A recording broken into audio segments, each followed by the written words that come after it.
New Original Smartwatch Pro Maxis Smartwatch plus TWS Pro for headset 2-in-1. Mabibili lamang sa halagang $1,099. I-click lamang ang link sa comment section. Ang mga Phoenix Suns ay naging pinakabagong team na nagtanggal sa kanilang coach matapos ang 2023-24 season. Ayon sa inilantad ni ESPN's Adrian Wojnarowski ngayong Biyernes, si Frank Vogel ay opisyal nang wala sa Suns habang nagsisimula na silang naghanap ng tamang kapalit. Ayon sa ESPN, tinanggal ng Phoenix Suns si Coach Frank Vogel. Ang Suns na nanalo ng 49 regular season games na may third highest payroll at buwis sa liga ay naswept sa opening round series laban sa Timberwolves, isinulat ni Woj sa X. Si Mike Budenholzer ay ang naging mahalagang bahagi sa paghahanap. Ang Suns ay kukuha sa pangatlong head coach sa loob ng 3 taon ngayon, matapos ang pagtanggal kay Vogel isang season sa kanyang kontrata. Si Vogel ay kinuha noong nakaraang summer upang palitan si Monty Williams. Pinili mismo ni team owner Matt Ishbia ang defensive expertise ni Frank Vogel ay malaking impluensya sa kanyang pagkuha sa trabaho at pinaniniwalaan na ang kanyang coaching ay makakatulong upang takpan ang ilan sa pinakamalalaking kahinaan ng Suns. Sa halip, pinangunahan ni Vogel ang isang hindi nagkakasundo sa locker room na nahihirapang magkaisa sa buong season. Bagaman nagawa ng Suns na maging isang average na defensive team sa ilalim ni Vogel, hindi nila magawang masarado ang mga laro sa ika-4 na quarter at ito ay nagdulot sa kanila ng pagkabigo hanggang sa huling sandali. Laban sa Minnesota Timberwolves sa first round, walang sagot ang Suns sa kung paano nila pigilan si Anthony Edwards at ang iba na ginagawa ang anumang gusto nila sa sahig. Ngayon matapos makuha ang sweep sa unang round, tila si Vogel ang pinagbibintangan para sa kanilang mga pagkabigo at interesante na makita kung ang susunod na coach na papasok ay magagawa nga ba ang anumang uri ng pagkakaiba. Tungkol kay Vogel, hindi siya dapat masyadong malungkot sa pagtanggap ng milyon-milyon para mag-coach sa isang season, ngunit marami ang naniniwala na ito na ang kanyang huling pagkakataon na maging head coach sa NBA. Gayunpaman, may iba na naniniwala na dapat isaalang-alang siya ng ibang team. Anong masasabi niyo ngayon mga kaibigan? Si Vogel nga ba ang dapat sisihin sa kabiguan ng Suns? Sa ibang balita naman, sa mga siyam na laro sa playoffs na nilaro ng Knicks nitong 2024, si Josh Hart ay naglaro sa bawat single minutes sa 4 na contest sa mga ito. Siya ang unang player mula noon kay Jimmy Butler noong 2013 na makamit ang ganitong feat. Pareho silang hinawakan sa coach na si Tom Thibodeau. Tinalakay ni Hart kung paano nakapagbigay sa kanya ng lakas ang kanyang pananampalataya upang magawa ang gayong kahusay sa paglalaro, pahinga at recovery.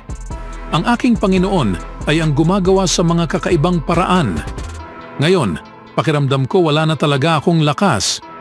Buong laro ako ay nag-aalay ng panalangin sa Isaiah 41:29. Ang humina, kaniyang muling pinapalakas. Iyon ang pinakamahalaga. Pinapayagan kanya na maglakad ng hindi naduduwag. Pakiramdam ko, wala akong lakas ngayon. Ngunit ganyan, siya gumagawa sa mga kakaibang paraan. Ngunit ganyan siya gumagawa sa mga kakaibang daan. Si Hart ay gumawa ng labis para sa Knicks ngayong season, nangunguna sa NBA sa mga minutong nilaro sa playoffs sa 46.8 minutes. Naglaro siya ng 195.29 minutes sa huling 197 minutes para sa Knicks, isang kahangahangang tagumpay sa konsiderasyon na siya ay nakikipaglaban sa playoff level intensity. Si Hart ay kilala bilang isang elite hustle player na pwedeng mag-fit sa anumang rotation dahil sa kanyang intensity sa laro. Ngunit nagsumikap siya ng higit pa upang dalhin ang Knicks habang sila ay nagtitiis sa rotational instability dahil sa mga injury. Maaring ituring si Hart bilang biggest playoff riser ngayong season. Sa regular season, may average siyang 9.4 points, 8.3 rebounds at 4.1 assists. Ngunit may average siya na 18 points, 12.8 rebounds at 5.3 assists sa siyam na laro sa playoffs hanggang ngayon. Ang pagkakaroon ng injury ni OG Anunoby sa laro ay dumagdag sa pasanin kay Hart na siyang pumalit kay Julius Randle sa power forward at kinailangan din niyang gayahin ang agresibong depensa ni Anunoby upang pigilan ang Pacers sa Game 2. Nagtala si Hart ng 19 points at 15 rebounds sa Game 2 habang nakuha ng Knicks ang 2-0 lead laban sa Pacers. Si Josh Hart ay isang 27-year-old na nasa prime pa sa kanyang karera. Sa modernong panahon ng load management, madaling mabahala sa pangmatagalang kalusugan ni Hart dahil sa mga labis na paglalaro na kanyang nararanasan. Siya ay pakiramdam ng pagod habang patuloy ang playoffs na nagpapakita na ito ay hindi mananatiling paraan upang makipagkumpetensya para sa isang titulo sa isang season kung saan sila ay nakaharap sa maraming injury. Gusto ni head coach Tom Thibodeau na kunin ang pinakamaraming pakinabang mula sa kanyang mga player, kung saan ang kanyang tenure sa Chicago Bulls ay ang nagpapatunay rin nito. Si Thibs, ang coach na laging pinapalaro si Jimmy Butler sa Chicago, isang bagay na dahilan kaya marami ang nagkaroon ng mga injury. Ang mas naging malala pa na nangyari kumpara kay Butler ay ang ginawa ni Thibs kay Derrick Rose dahil iniwan niya ang point guard sa isang laro sa late na naging leading ng 12 points bago na injury ang kanyang ACL at hindi na kailanman nagbalik sa dati. Si Hart ay mayroong pang matagalang kontrata sa Knicks at ang kanyang paglalaro sa season na ito ay nagpapatunay na siya ay isang mahalagang asset para sa New York. Ang kanyang kagustuhang gawin ang lahat upang maipanalo ang basketball ay isang katangian na hindi natin nakikita sa maraming modernong player. Kaya't dapat itong ipagpasalamat ng franchise dahil sulit ang gastos nila kay Josh Hart. Ano sa tingin niyo mga kaibigan?